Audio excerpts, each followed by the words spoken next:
So yun, no, kay KGX, kamusta kayong lahat? At na-miss ko kayo, KGX, no? So ang tagal natin hindi nakapag-video, no? Nakita yung mukha natin kasi busy tayo, tsaka nawalan tayo ng internet connection, mga idol, no? Ito, so yun na sa harapan natin ngayon, ang platform ay BingX, okay? So BingX, isang platform din ng cryptocurrency na kung saan sinubukan ko lang siya, no? Sinubukan ko lang kasi future trading ako. So ngayon, tingnan natin. So ayan, no. So positive 11%. So positive $4, 4.6 USDT na tayo, no. Sumusubok ako mag-aral ng future, no. Hindi ko muna inaano muna si BitGet kasi sa copy trading lang ako doon, no. Nagsumusubok ako ng ibang platform para kahit pa paano ilagay din yung assets ko. So ilan ba ang assets ko dito, no? Check natin. 503 USDT or nasa 28,000 yata to. Ayan, tama ito. 28,000, okay? So reviewin natin, ano ba tong BingX, no? BingX, so pumasok din sa isip ko na reviewin kasi dahil sa copy trading, no? Alam niyo naman, kilalang kilala ako sa pagdating sa copy trading dahil hindi rin ako marunong mag-trade, nag-aaral pa lang tayo mag-trading. So kahit pa paano naman nananalo, tapos lagi lang akong nagbabantay, and then kapag ka 20% or 10% or 15% nagka-cut loss tayo, and then bawi sa susunod, yun yung ginagawa natin. Pero alamin muna natin ngayon, ano ba tong BingX, no? So makikita nyo dito yan sa more, no? About.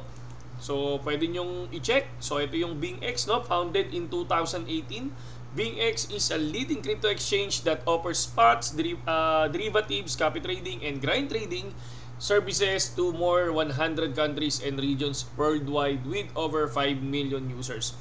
Katulad din siya nung ginagamit natin. Okay? So makikita naman natin dito, sabi dito, BingX US Limited. So ito, BingX CA Limited, EU, UAB, registered. So ito yung mga katunayan, no? So check din natin yung iba, security and transparency, 100% margin reserves, goods naman. Mission nila, sabi nila, to provide trustworthy and transparent service for users, make crypto accessible and friendly to all. So vision nila, to build a gateway for the next billion crypto users. Diba? So sana, no, kami sa trabaho ko, one of the fastest growing company in the Philippines. Ngayon, syempre, naging number 1 company na. So, gusto nila maging number 1 company naman sa Asia. Diba? Parang gano'n. So, ito rin to. Ganito rin yung mga vision ng mga platform, no? BingX value, innovative, friendly, reliable, social. So, goods naman sila. Award and achievement, 2021-2022, Trading View, Best Crypto Exchange. Wow! Global Bands Magazine 2022, fastest growing social trading platform. Okay na okay. CoinGecko and CoinMarketCap rank highly based on trustworthiness. Okay siya. Goods to. Ito yung isa sa pinaka-important sa akin, yung tiwala, di ba? 24/7 customer service, okay na okay din. Contact us, ito. Kung titingnan naman natin, pag kinlik natin yung Twitter nila, meron. Pag kinlik natin yung Facebook nila, good, meron din. Pag kinlik natin tong, wala kasi ako niyan eh, pero check na rin natin. Meron din sila, no? YouTube, meron din. Crypto trading is made easy with Bing ads. Instagram, check na rin natin. Creating your account is easy. So, and then yung Making a deposit so, TikTok, meron din. So, contact us, pwede is easy. queries, tapos affiliate. Select your trading preference. Follow Trader Viewer style. Begin your crypto copy trading journey. BingX makes it easy to learn. See, crypto trading is not that hard. Walang 100%. Lagi nyo tatandaan yun. Walang 100%. Okay? So, BingX News, meron sila, no? So makikita nyo rin kung ano yung mga news. Ayan, top 6 Ethereum staking providers you need to know. So ang dami niyan, no? Ito yung mga pinoprovide nila, mga idol. No, puntahan nyo lang yan, tapos basahin nyo, mga lods, no? Tapos back natin. More, work with us. Ano ba yung work with us? Ito, open view. So our values, ito yun. Ito yung mga tao nila, I think, no? So social, why join us? Ayan. Equal and freedom as our corporate culture, competitive salary and benefits. Kung gusto nyo kung gusto nyo daw. So ayan yun, pwede nyo basahin din yan. Choose a team. So ayan. So pwede kayong mag-apply din Nice one. Interview process, application, okay. So pwede kayong mag-apply mga idol, no? Tumatanggap din pala sila, di ba? So alam nyo na sa mga gustong magtrabaho dyan. And then, syempre punta naman tayo sa grind trading, ganun din yan, no? Ang grind trading naman, makikita nyo dyan, pwede kayo mag-future, pwede kayo mag-spot, pwede mag-infinity grind, no? Pwede yan, mag-create lang kayo mga lods. Tapos sa copy trading naman nila, ayan, may copy trading. So kung mapapansin natin, okay, copiers, dami 3,000. So sa BitGet is nasa 1,000 lang. Pero active ang mga copy trader sa BitGet. Ito naman is good din. Kung makikita ninyo, no, sa risk, meron siyang 1, may bababa, may 3, may 5, may hanggang 5 So syempre, dun tayo minsan sa kung gusto mo talaga, palupitan no? Sabi nga nila, palakasan ng loob kung sino. So katulad nito, sa 30 days niya makikita kaagad yung ROI 122. So good naman yan kung sakali. And then syempre, lagi natin titingnan yung trade history kapag sa copy trading is okay, good. And then ang maganda sa kanya, no? Ang baba ng leverage. Isa sa pinakamagandang trader kung ganyan, no? So ang pinagkaiba nito sa BitGet, ang BitGet, ikaw mismo magsiset ng gusto mong leverage, no?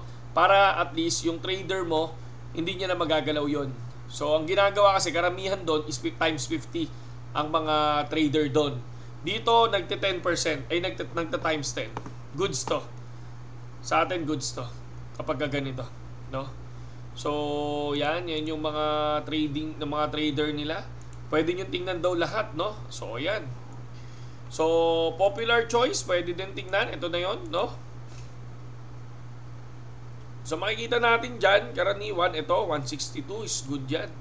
Tingnan natin yung history. May talo siya, negative 2%. Ito yung isa sa maganda dito, mga lods, Kasi, yun, may panalo sila na ang tataas, Tapos, ang talo nila, mga negative. Ibig sabihin, nagka-cut loss to, mga lodi. Ito maganda dito, nagka-cut loss sa mga trader, no? So sa BitGet kasi talagang babantayan mo yun kasi masyadong aggressive ang mga trader doon, mga lods, no? Masyadong aggressive, no? And then ganun din sa future nila, may standard and perpetual future. Ako sa perpetual ako, yung normal lang. So ito, so far naman is kanina nasa tayo, nasa $4 ngayon, ongoing 1.7 USDT. So, pababa ang market pero nakabaylong tayo, mga lods, no? Nakabaylong tayo.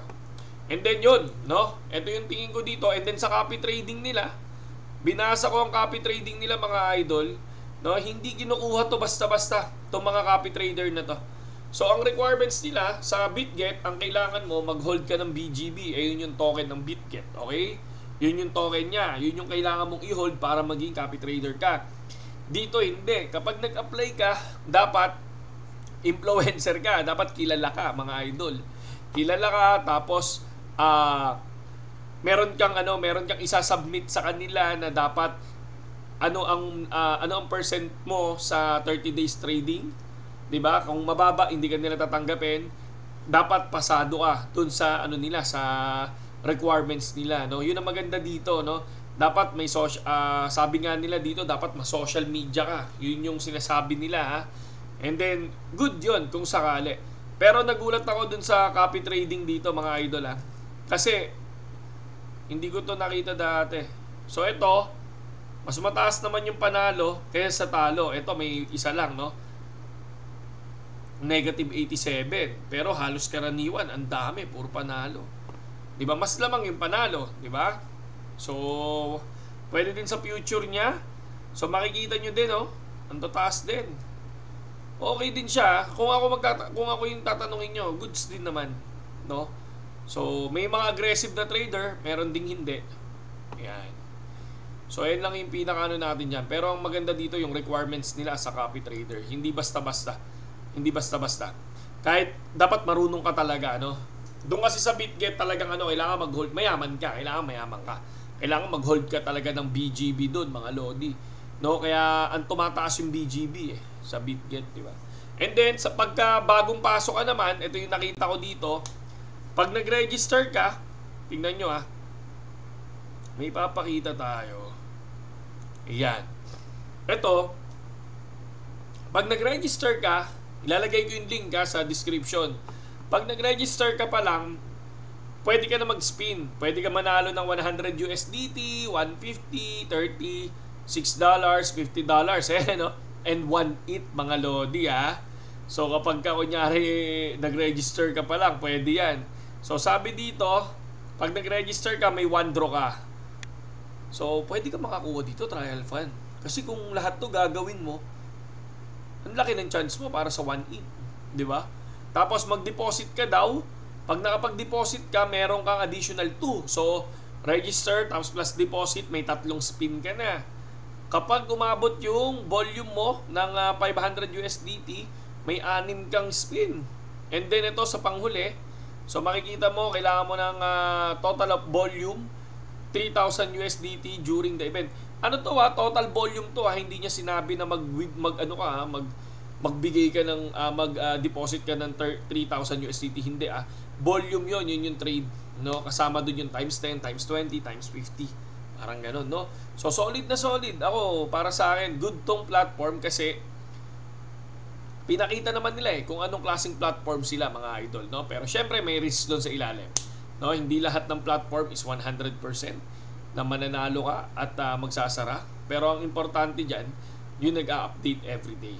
No? Yung nag-update, hindi naman everyday, yung nag-update lagi. Diba? So, yun lang sa ngayon, yung mga nagpa-review lang ng BingX, no? Yun lang sa ngayon, yung nakita ko dito para sa akin is good siya, mga idol. Parang namalikmata ako, mga idol, no? Napansin nyo na parang napatingin ako ng 2 beses, no? Para ako may nakitang Para ako may nakitang nakaupo, mga lodi, no? So, yun lang sa ngayon, KGX, at magandang gabi sa inyo lahat. Bukas ko na i-upload to. Saludo.